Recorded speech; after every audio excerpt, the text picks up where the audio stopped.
오늘 우리가 함께 읽은 열왕기상 12장 25절에서 33절 말씀을 중심으로 왕이 된 여로보암, 왕이 된 남자 이야기를 하도록 하겠습니다.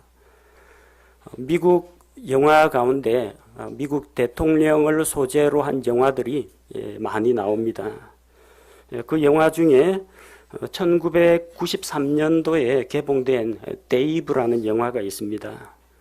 어떤 내용이냐 하면은 직업 소개서를 운영하는 이 데이브 코빅이라는 사람이 있습니다.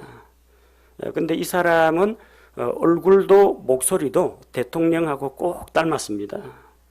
그래서 미국 대통령 경호실에서 종종 이 사람을 대통령을 대신해서 대역으로 들러리로 사용하곤 했습니다. 그래서 직업 소개서도 운영하고 대통령 대역 아르바이트도 하고 그렇게 지냈습니다.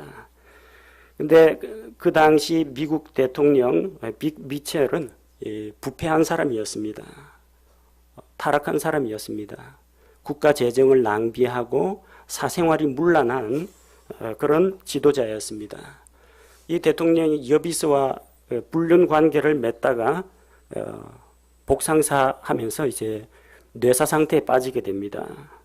몸은 살아있는데 이제 의식이 없는 상태에 빠집니다. 이걸 국민들에게 알리지 않고 비서실장 이 알렉산더라는 사람이 대통령 대역 알바를 내세워가지고 자기가 정치를 좌지우지하려고 했습니다. 해외 순방 중인 부통령이 들어오면은 그 부통령은 아주 강직한 사람이기 때문에 그가 만약 대통령 권한 대행을 맡게 되면은 이 비서실장이 그동안 저지른 온갖 비리들이 다 폭로될 것을 두려워해서 데이브라는 사람에게 대통령 대역을 시킵니다. 그래서 이 비서실장이 데이브를 허수아비로 내세워가지고 배후에서 각종 이권에 개입하고 정치적인 결정을 내리려고 했습니다. 근데 이 데이브는 원래 출신이 이제 직업 소개서 출신입니다. 그래서 대통령으로서 내가 할 수 있는 일이 뭐가 있을까? 그래서 노숙자 대책을 마련합니다. 실직자들에게 일자리를 구할 수 있는 그 일자리 만들기 정책을 펼칩니다. 돈이 없어요. 자기 회계사 친구를 불러가지고 국가 예산을 보여주니까 예산이 완전 엉망진창입니다. 일반 회계사가 척 봐도 줄줄 새는 예산이 많습니다. 국방부 비리 이런 것들이 너무 많습니다. 그걸 발견해가지고 세워나가는 세금을 다 잡습니다. 방위산업체에 그냥 주던 그런 돈들, 이런 것들, 불필요한 지출들, 과대 포장된 것들, 이런 것들, 과하게 책정된 세금들을 전부 다 경제개발 쪽으로 돌립니다. 비서실장이 자기 허수아비 노릇을 할 줄 알았는데 대통령 행세를 하니까 화가 나서 내가 너를 대통령으로 만들어줬는데 너 진짜 대통령인 줄 아느냐 항의를 하자 공석상에서 비서실장을 해임시켜버립니다. 그리고 자기가 옳다고 믿는 정책을 추진을 합니다. 하루아침에 대통령이 달라지니까 그동안 대통령을 비판하던 그 언론과 국민들이 대통령이 개과천선해서 새 사람이 됐다고 너무나 좋아합니다. 심지어 그를 옆에서 밀착 경호하던 그 경호실장도 대통령께서 이런 분인 줄 알았다면 제가 진작 목숨 바쳐 충성을 했을 겁니다 하면서 부하 직원들까지 다 감동했습니다. 근데 이게 발견이 돼요. 영부인 그 엘렌이 남편의 달라진 모습을 보고 이상하게 생각합니다. 그래서 미끼를 던지죠. 당신 오늘 연설 아주 훌륭했다. 주지사 연설 선거 유세 때보다 더 훌륭했다고 하니까 그 내막을 모르고 그 데이브가 맞장구를 치다가 당신은 주지사 출마한 적이 없어요. 당신 누구요? 정체가 이제 발각이 됩니다. 하지만 영부인은 데이브의 그 선량한 모습에 반해서 그를 사랑하게 됩니다. 스토리가 그 왕이 된 남자하고 좀 비슷하죠. 그리고 결국 마지막에 이제 비서실장이 대통령도 죽이고 자기가 죽겠다고 이제 언론에다가 비리를 이제 다 폭로합니다. 대통령과 그 타락했던 진짜 대통령과 자기가 저질렀던 온갖 비리들을 다 폭로합니다. 그래서 데이브가 국민들 앞에서 자기가 그 일을 책임지고 사임하겠다고 하면서 전권을 부통령에게, 신실한 부통령에게 물려줍니다. 그리고 갑자기 목 잡고 쓰러집니다. 그리고 그 다음날 뇌사 상태에 있던 진짜 대통령이 장례 처리가 되고 데이브는 다시 직업 소개에서 일을 하고 다시 이제 사랑하던 그 영부인 대통령의 부인과 다시 만나게 된다는 그런 이야기입니다. 일개 한 평민이, 일반 국민이 갑자기 대통령이 되었어요. 하고 싶은 게 얼마나 많겠습니까? 마음먹은 대로 미 대통령으로서 일을 할 수가 있는데 그는 자기의 사욕을 위해서 일하지 않고 일반 국민들이 느끼고 있는 그런 고충과 문제점들을 해결해주는 그런 일을 하게 됩니다. 영화에서 일어난 이야기입니다. 만약 여러분에게 그런 기회가 찾아온다면 뭘 하고 싶습니까? 우리 학생들 많이 있는데 학생들 여러분이 만약에 교육부 장관이 되었다. 그러면 학교 입시제도 이런 걸 어떻게 바꿨으면 좋겠습니까? 생각하는 바가 있습니까? 직장인 여러분이 일반 회사 직원이 아니라 최고 경영자가 된다. 사장이 된다. 그러면 회사를 어떤 모습으로 바꿨으면 좋겠습니까? 만약 여러분이 부산시장이 된다면 부산시를 위해서 무엇을 하고 싶습니까? 만약 여러분이 어느 날 갑자기 대통령이 된다면 어떤 일을 해보고 싶습니까? 우리한테는 꿈 같은 이야기지만 그런 꿈 같은 이야기가 영화 속에만 나오는 게 아니라 역사상 일어났습니다. 정통 다윗의 자손이 아닌 일반 에브라임 지파에 있는 평범한 한 사람이 어느 날 갑자기 왕이 되었습니다. 왕이 된 남자입니다. 북이스라엘 왕국을 세운 여로보암, 이 왕이 된 이 사람, 우리가 오늘 이 여로보암에 대해서 살펴보면서 하나님께서 우리에게 주시는 그런 교훈을 받고자 합니다. 여로보암은 왕이 되기 이전에 그는 일반 평범한 사람이었습니다. 열왕기상 11장 26절에 보면은 그는 에브라임 지파 소속이었습니다. 스레다의 에브랏 사람, 그의 고향과 출신 지파가 나옵니다. 아버지의 이름은 느밧이었고 어머니의 이름은 스루아였는데 그 어머니는 남편을 잃고 과부가 되어서 그 아들을 키웠습니다. 그러니까 집안이 왕이 될 만한 어떤 정통성 있는 그런 혈통도 아니고 그 집안 가문이라든지 가게가 그렇게 넉넉하고 사람들 위에 어떤 돋보이는 그런 존재는 아니었습니다. 다만 그는 열심히 부지런히 자기에게 주어진 일들을 해나갔습니다. 열왕기상 11장 28절에 보니까 이 여로보암이라는 사람은 강한 용사였고 부지런한 사람이었습니다. 사람들 앞에서 열심히 일하고 또 하나의 지파 요셉의 후손들인 그 에브라임 지파를 이끄는 그런 지도력이 있는 일꾼 감독이었습니다. 그래서 솔로몬이 밀로를 건축하고 그 도시에 무너진 것을 보수할 때 여로보암에게 이 일들을 다 맡겼습니다. 하지만 얼마 지나지 않아서 여로보암은 이제 도피 생활을 하게 됩니다.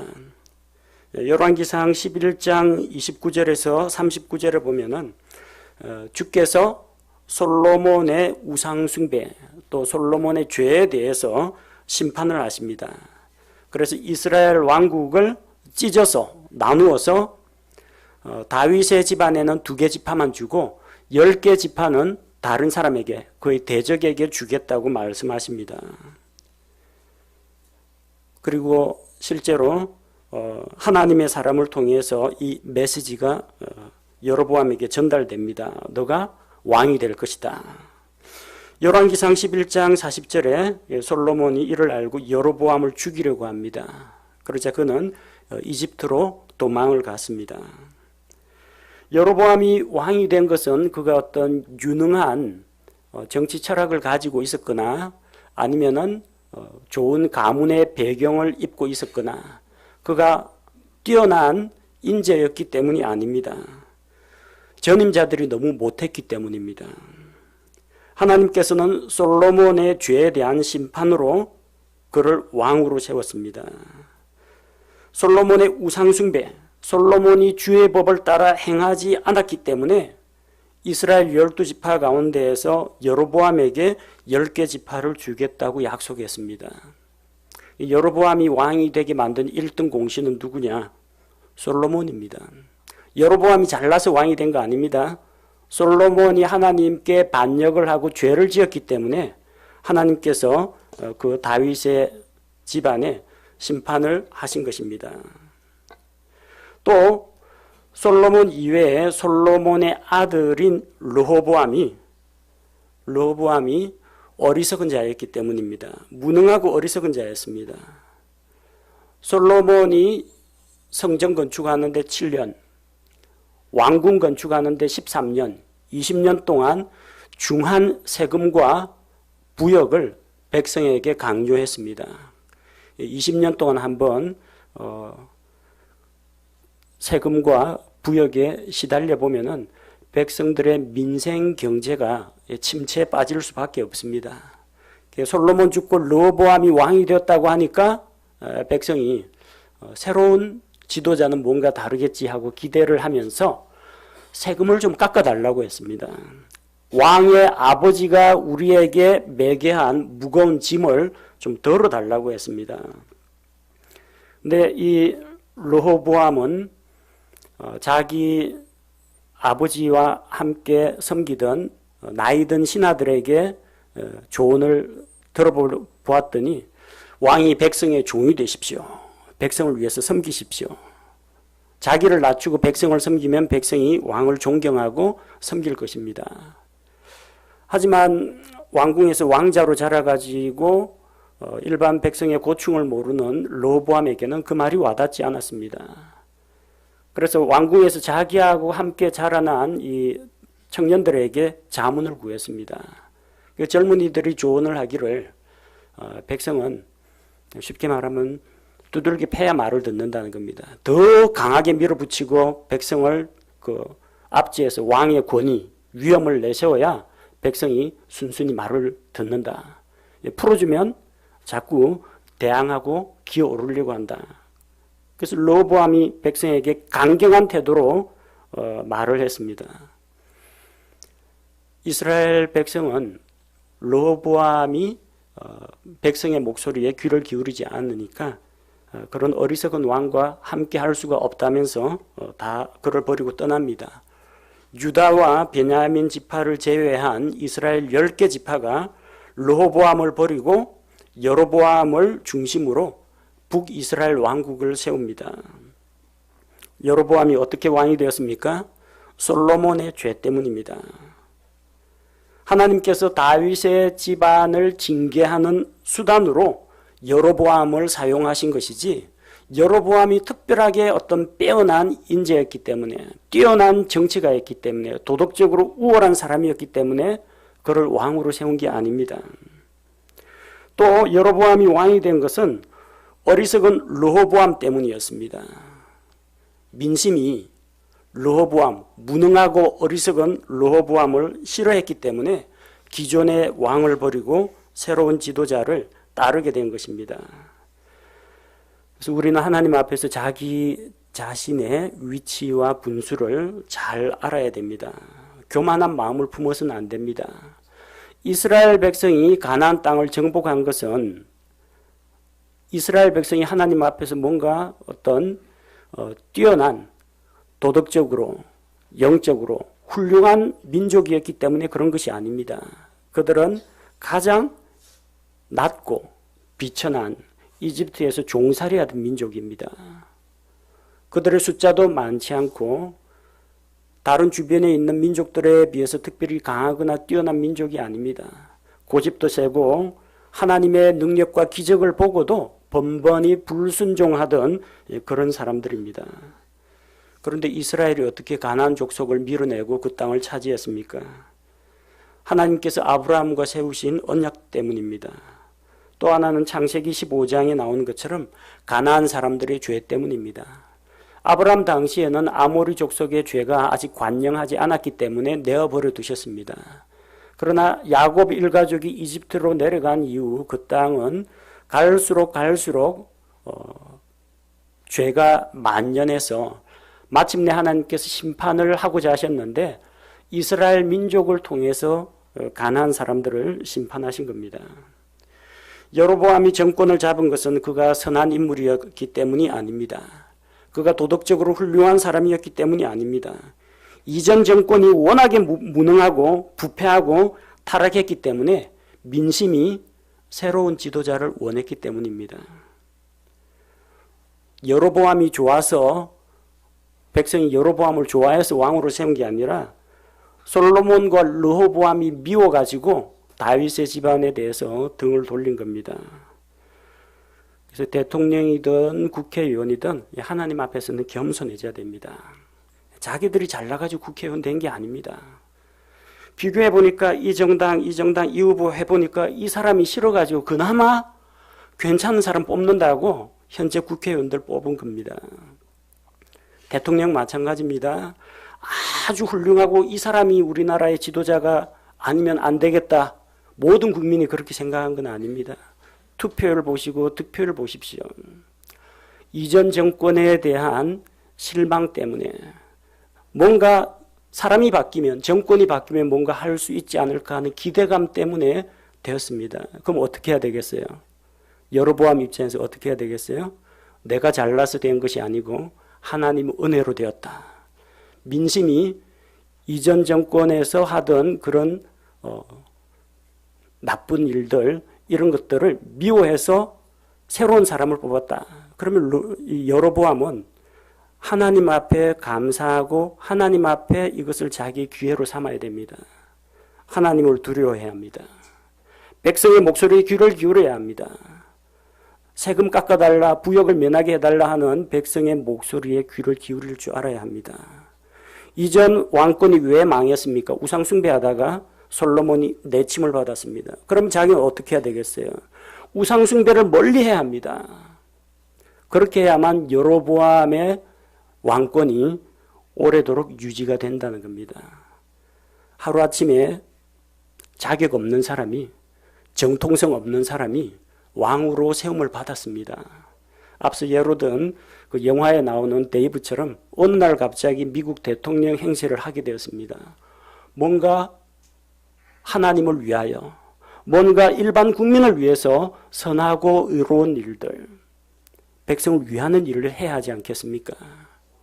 그걸 하느냐 못하느냐에 따라서 하나님께서 그를 계속해서 왕으로 있게 할 것인지, 그의 후손이 자자손손 왕권을 차지하게 할 것인지, 아니면 그 사람을 심판하고 버리실 것인지가 결정이 됩니다. 우리 모두가 귀를 기울여야 할 말씀입니다.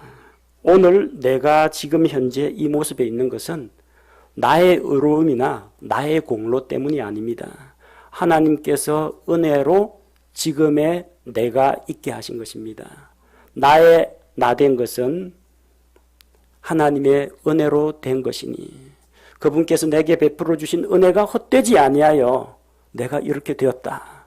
여러분 그것을 인정해야 합니다. 저 역시 마찬가지입니다. 제가 목사 될 줄은 저도 몰랐습니다. 저는 하나님께서 이걸 기회로 저에게 주신 기회로 생각합니다.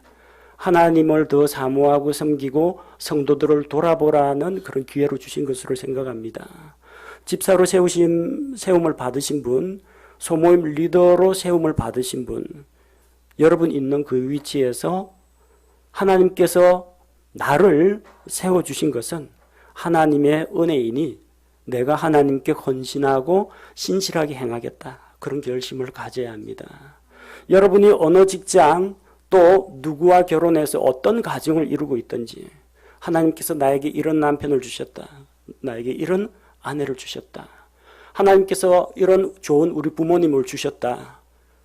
그런 걸 생각하면서 감사를 드리고 이 위치에서 내가 무엇을 하나님을 위하여 또 주변 사람을 위하여 나의 인생을 위하여 무엇을 할 것인지 돌아봐야 한다는 겁니다.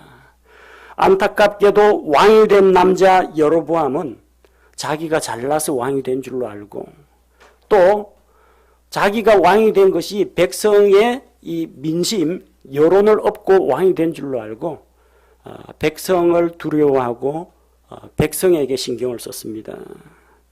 왕이 되고 나서 25절에 보니까 여로보암은 도시를 건축했습니다. 세겜을 건축하여 북이스라엘의 수도로 삼았습니다. 북이스라엘의 수도는요, 자주 나중에 바뀌게 됩니다.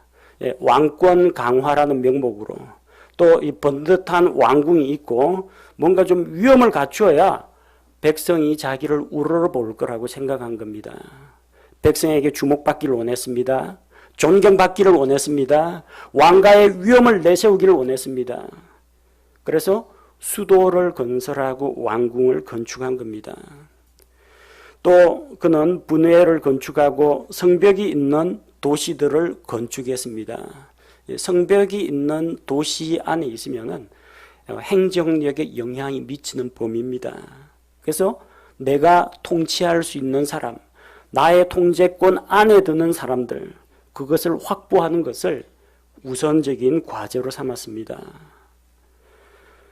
그가 왕이 되었다면 가장 먼저 해야 되는 일은 하나님께 제단을 쌓았어야 합니다. 하나님, 어리고 경륜도 부족하고 아는 것도 별로 없고 무능한 저를 왕으로 세웠는데 어쩌자고 그러셨습니까? 하나님 도움 없이는 제가 아무것도 할 수 없습니다. 저를 도와주십시오. 하나님께 감사드리는 한편 하나님께 지혜와 능력을 구했어야 마땅합니다. 그러나 그는 수도 건설, 왕궁 건설 이런 것들을 통해서 행정적으로 백성을 장악하고자 생각했습니다.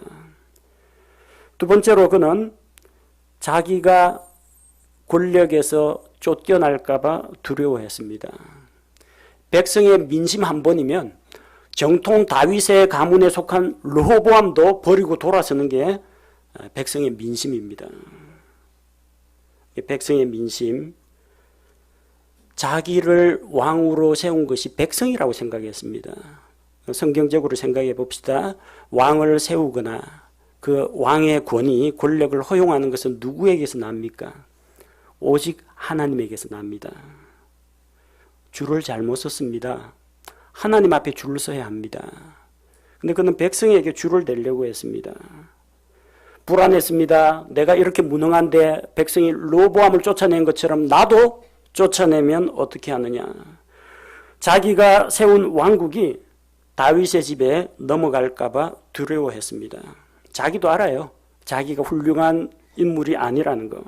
자기가 정통 다윗의 가문을 계승한 인물이 아니라는 거 잘 알고 있습니다. 혹시라도 아침 저녁으로 달라지는 백성의 여론이 달라지면 어떻게 할 것인가? 정치인들은 이것 신경 씁니다. 이쪽 지역에 무슨 문제가 있거나 정치적으로, 사회적으로 어떤 사고나 재난이 일어나거나 실업 문제가 발생하거나 어떤 공장이 부도나는 위기 이런 것이 일어나면은 제일 신경 쓰는 사람이 그 지역구 국회의원들입니다. 왜요? 이거 까딱 잘못하다가 잘못 건드렸다가 나중에 다음에 자기가 국회의원 선거 나왔을 때 사람들이 안 뽑아줄까 봐. 혹시 이거 노동자 문제에 대해서 강경하게 나갔다가 자기를 지지해주는 노동자 지지 세력을 잃어버릴까 봐 이런 걸 신경을 쓴다는 겁니다. 여로보암이 백성을 두려워했습니다. 혹시나 이 사람들이 1년에 3차례, 최소한 3차례는 하나님의 성전에 가야 됩니다. 그 예루살렘에 있어요. 유다 지파에 속한 예루살렘 성전에 최소한 6월절 때 가야죠. 오순절 때 가야죠. 장막절 때 가야죠. 최소한 3번은 가야 됩니다. 그 이상 7가지 절기 다 지키려면요. 예루살렘에 자꾸 가다 보면은 유다 왕 르호보암하고 만나게 될 테고 그 영향력 아래에 들어갈 텐데 혹시나 민심이 또 나를 버리고 르호보암에게로 가버리면 어떻게 하느냐 그걸 걱정했습니다. 여로보암은 잘못 생각했습니다. 그가 왕이 된 것이 이 백성의 민심을 얻고 왕이 된 걸로 알고 어떻게 해서든지 백성의 마음을 껴안으려고 했습니다. 백성에게 편의를 제공하고 백성을 내 곁에 붙잡아 두고 이게 자기 정권을 유지하는 길이라고 생각했던 겁니다. 그는 자기를 왕으로 만들어 주신 분이 하나님이라는 사실을 기억하지 못했던 것입니다. 그가 정말 하나님으로부터 이런 진리를 배운 적이 없느냐 하면 그런 게 아닙니다. 열왕기상 11장 38절에서 하나님께서 분명히 말씀하셨습니다. 내가 만일 내가 너에게 명령하는 모든 것에 귀를 기울이고 내 길들로 걸으며 내 눈앞에서 올바른 일을 행하여 내 종 다윗이 행한 것 같이 내 법규와 내 명령을 지키면, 하나님께서 그에게 요구한 것이 있습니다. 뭘 요구했습니까? 내가 명령하는 주의 말씀에 귀를 기울여라. 하나님의 말씀에 귀 기울여야 됩니다. 민심에 귀 기울이는 것도 물론 필요합니다. 그러나 민심은 언제든지 달라질 수가 있습니다. 하나님의 말씀에 귀를 기울이고 또 하나님의 길들로 걸어야 하며 주님 보시기에 올바른 일들을 행해야 합니다. 다윗이 했던 것처럼. 그렇게 하면, 내 법규와 내 명령을 지키면, 이 앞부분은 조건문입니다. 이렇게 행하면 누가 해야 돼요? 여로보암이 그렇게 행하면 나머지 뒤에 축복은 딸려옵니다. 내가 이렇게 하면 나는 너에게 이렇게 하겠다. 하나님의 약속입니다. 내 명령을 지키면 내가 너와 함께 있어. 얼마나 든든합니까? 하나님께서 여로보암과 함께 계시다는 게. 내가 다윗을 위하여 행한 것 같이 너를 위하여 견고한 집을 세우고, 다윗 언약에 나오는 겁니다. 하나님께서 다윗과 약속을 맺기를 내가 내 몸에서 난 씨를 통해서 내 집안을 세우고 왕국을 세우고 왕권을 영원토록 내 씨에게 주겠다 약속하셨는데, 여로보암에게도 약속을 줍니다. 너가 만약 내 말에 순종하고 내 명령을 지키면 내가 너를 위해서 견고한 집을 세우겠다. 왕과 가문을 하나 세워주신다는 겁니다. 그리고 이스라엘을 내게 주리라. 약속입니다. 그가 행해야 할 것은 무엇입니까? 민심을 잡으려고 하는 게 아닙니다. 포퓰리즘 정책 남발하는 게 아닙니다. 그가 해야 될 것은 하나님 앞에 합당한 사람이 되는 것이 그가 마땅히 행해야 할 바였습니다. 그런데 그는 이스라엘 명절 때마다 이 북이스라엘 사람들이 자꾸 남쪽 유다 가서 예루살렘 성전에 가면은 결국 유다 왕의 영향하에 놓여지고 나는 빈털털이 그냥 껍데기만 남은 허수아비가 돼버린 게 아닌가. 백성을 잡아야 되겠다. 여론을 잡아야 되겠다. 백성들의 편의를 도모해야 되겠다. 그래서 어떤 일을 고안하느냐 하면 우상숭배를 합니다. 하나님께서 가장 미워하는 우상숭배를 합니다. 28절에 여로보암이 금송아지 둘을 만들었습니다. 하나님께서는 너희가 경배할 때는 하나님께서 자기 이름을 두려고 정하신 곳 예루살렘 성전에서 반드시 경배하라고 했습니다. 그런데 백성이 그 먼 길을 가려면 북이스라엘 사람은 장거리 여행을 해야 되지 않느냐. 일반 국민들의 편의를 도모하기 위해서 내가 가까운 곳에다가 신앙센터를 만들겠다. 베델과 단에 금송아지 우상을 세웁니다. 우상 숭배하지 말라는 하나님의 명령을 어겼습니다. 그 조상들이 이집트에서 나왔을 때 출애굽기 32장 4절에서 아론을 통해서 금송아지를 만들어 섬겼습니다. 그가 그들의 손에서 그것들을 받아 송아지를 부어 만들고 새기는 도구로 그것의 모양을 내매 그들이 이르되 오 이스라엘아 이것들은 너를 이집트 땅에서 데리고 올라온 내 신들이라 하므로 온 이스라엘이 금송아지 우상 숭배에 빠졌다가 하나님의 큰 징계를 받았습니다. 여로보암은 하나님께 드릴 영광을 자기가 만든 금송아지 신상에게 돌렸습니다. 그 신상에게 뭐라고 소개합니까? 오 이스라엘아 너를 이집트 땅에서 데리고 올라온 내 신들을 보라. 아니 언제 송아지가 이스라엘 백성 이집트에서 구출해냈습니까? 출애굽기 읽어보면 아닙니다. 황소신은 이집트 사람들이 섬기던 신이고 하나님께서는 가축들의 재앙을 통해서 가축들의 신들이 아무것도 아닌 엉터리라는 것을 이미 증명해 보이셨습니다. 주께서 크신 능력과 드신 팔로 이스라엘 백성을 강대국 이집트의 압제에서 구출해 내셨습니다. 그러나 여로보암은 그 영광을 하나님께 돌리지 않고 금송아지 우상에게 돌렸습니다. 29절 30절 보니까 여로보암이 이스라엘 백성으로 하여금 죄를 짓게 만들었습니다. 베델과 단에 금송아지 우상을 세웠습니다. 그래서 예루살렘까지 갈 것 없이 하나는 베델에, 세겜하고 베델하고 가깝습니다. 하나는 저 북쪽에 있는 단에 세웠습니다. 자기 집에서 가까운 곳에 그냥 가라는 겁니다. 멀리 남쪽 나라 예루살렘까지 갈 필요가 없다는 겁니다. 그 결과 이 왕이 한 사람이 우상숭배에 빠지고 타락을 하니까 이스라엘 백성이 단체로 타락을 합니다. 지도자 뽑을 때 조심해야 됩니다. 일꾼 뽑을 때 조심해야 됩니다. 지도자를 잘못 세우면 일반 백성이 고생합니다. 지도자가 죄를 짓고 지도자가 우상숭배에 빠지고 타락을 하니까 북이스라엘 전체가, 이스라엘 10개 지파 전체가 우상숭배에 빠졌습니다.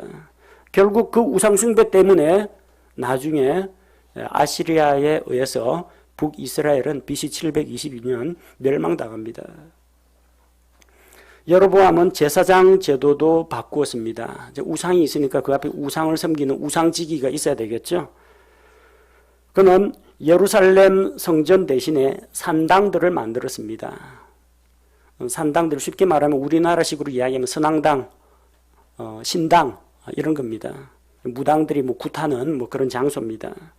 그리고 레위의 자손 제사장 대신에 백성들 가운데 비천한 자들을 제사장으로 세웠습니다. 역대기하 13장 9절에 보면 누구든지 어린 수소 한 마리와 순양 7마리를 가지고 와서 자신을 구분하기만 하면 바로 그 사람은 신들이 아닌 자들의 제사장이 된다고 했습니다. 가축 몇 마리 가지고 그 앞에 이제 바치면은 제사장으로 세움을 받습니다. 백성 앞에서 우상숭배를 가르치고 지도하고 우상에게 희생물을 드리는 이런 일들을 담당했던 겁니다. 그리고 명절 날짜까지도 바꿔버렸습니다. 하나님께서 제정하신 그 명절은 7월 15일부터 일주일간 지키는 장막절이 있습니다. 수확이 끝나고 수확한 곡식을 창고에 저장하는 수장절, 그리고 이스라엘 백성이 광야 생활을 할 때 하나님께서 그들을 광야에서 인도하신 것을 기념하여 집이 아니라 초막에서 거하기 때문에 초막절이라고 합니다. 그런데 여로보암은 날짜를 한 달 늦춰가지고 8월 15일을 명절로 선포했습니다. 그는 하나님을 대적하여 거짓 종교를 만들었습니다. 하나님의 말씀을 따르지 않고 자기 마음속으로 생각하여 정한 그 종교를 만들었던 겁니다. 평민이 어느 날 갑자기 왕이 된다면, 어느 날 갑자기 한 사람이 한 국가의 대통령이 된다면, 혹은 국회의원이 된다면 그것을 통해서 국가 발전을 위해서, 지역 주민을 위해서 섬기고 봉사할 수 있는 힘과 능력이, 기회가 얼마든지 있습니다. 그러나 여로보암은 그런 좋은 기회를 다 놓쳐버렸습니다. 민심을 잡아라. 백성들의 마음을 잡아라. 백성들의 마음을 경쟁 상대인 유다왕에게 빼앗기지 말자. 거기에 몰두하느라 우상숭배 제도를 만들어낸 겁니다. 그 결과 그는 멸망의 길을 걸었습니다. 유다에서 온 하나님의 사람이 여로보암의 죄를 책망합니다. 아니, 이스라엘은 대언자가 없습니까? 북이스라엘에도 대언자가 있었습니다. 그런데 북이스라엘의 대언자들은 핍박을 받아가 죽임을 당하거나 다 쫓겨났습니다. 그래서 하나님께서는 남유다 왕국에서 젊은 대언자 한 명을 보내가지고 여로보암의 우상숭배에 대해서 책망하게 했습니다. 여로보암은 이때 하나님 앞에 무릎 꿇고 회개하고 돌아왔어야 합니다. 근데 저 대언자, 우리 왕국에 대해서 저주를 퍼붓는 저 대언자 잡아라 하다가 손이 마비가 되어버렸습니다. 대언자가 물론 하나님께 기도해서 그를 고쳐주었지만 그는 우상숭배에서 떠나지 않았습니다. 또 그에게 그가 10개 지파를 받아가지고 왕이 될 것을 이야기해 준 대언자 아히야가 그에게 하나님의 심판을 선포했습니다. 열왕기상 14장 5절에서 12절 보면은 아히야가 여로보암의 가문이 계속해서 우상숭배와 반역을 저지르면 반드시 망할 것을 선포했습니다. 그렇지만 한순간 갑작스럽게 망한 건 아니고 22년 동안 북이스라엘을 통치하다가 여로보암은 죽었습니다. 그리고 그의 아들 나답, 그가 여로보암의 왕권을 물려받았는데 바아사가 반역을 일으켜서 여로보암의 집을 다 멸했습니다. 그 가운데 남자들 아무도 살려두지 않았습니다. 왕이 된 남자 이대가 못 갔습니다. 왕이 된 남자 할 수 있는 일들이 얼마나 많습니까? 얼마나 좋은 일들을 할 수 있는 기회와 또 그만한 능력도 되지 않습니까? 하지만 여로보암은 그런 좋은 기회를 놓쳐버렸습니다. 사람들은 종종 누구나 그런 상상을 합니다. 내가 이 금수저 집안에서 태어났더라면, 재벌집 아들로 태어났더라면, 만약 나에게 돈이 10억이 있다면, 내가 로또 복권에 당첨이 된다면, 혹은 내가 만약 이 나라의 대통령이 된다면, 얼마든지 그런 행복한 상상은 할 수가 있습니다. 문제는 그런 기회가 주어졌을 때 내가 그걸 감당할 수 있는 마음가짐과 준비가 되어 있느냐는 겁니다. 하나님 앞에서 준비되지 않은 사람은 그런 기회가 와도 그 기회를 제대로 쓰지 못합니다. 재물에 대한 올바른 개념이 없는 사람은 로또 복권 당첨되더라도 다 탕진해버리고 빚더미에 올라앉습니다. 하나님과 국민에 대한 올바른 태도가 갖추어지지 않은 사람은 권력을 잡아도 부패하게 됩니다. 여로보암은 평민 출신으로 민심을 장악해서 하루아침에 왕이 되었습니다. 이전 왕들이 워낙 못났기 때문에 여로보암에게 기회가 돌아왔을 뿐입니다. 그가 잘나서 왕이 된 게 아닙니다. 그가 주의 말씀을 따랐더라면 위대한 일을 했을 텐데 왕으로서 이룬 업적이 없습니다. 백성은 솔로몬의 폭정, 세금과 부역에 지치고 무능한 르호보암에게 실망해서 대안으로서 여로보암을 왕으로 세운 겁니다.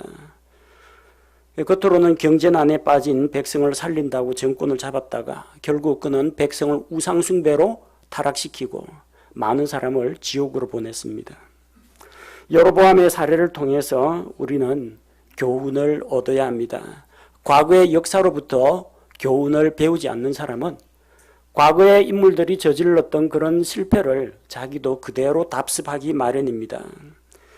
하나님께서는 사람을 세우기도 하시고 패하기도 하십니다. 솔로몬을 왕위에 세우신 분도 하나님이시고 그가 타락하고 부패했을 때 하나님께서 징계를 내리셨습니다.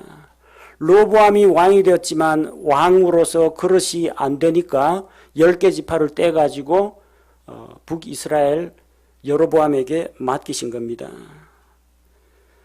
내게 주어진 이런 좋은 환경들 하나님의 은혜로 주어졌다는 거 여러분 잊지 마시기 바랍니다.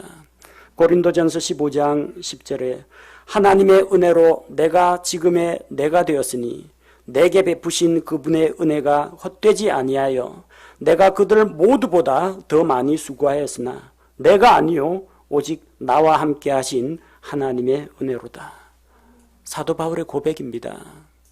교회를 핍박하고 주님을 대적하고 주의 성도들을 잡아 죽이던 그 사울이 하나님 앞에서 징계와 심판을 받아야 마땅한데 다마스쿠스로 가는 길에 주님을 만나고 사람이 변화가 되어가지고 그리스도의 복음의 증인이 되고 사도가 되었습니다.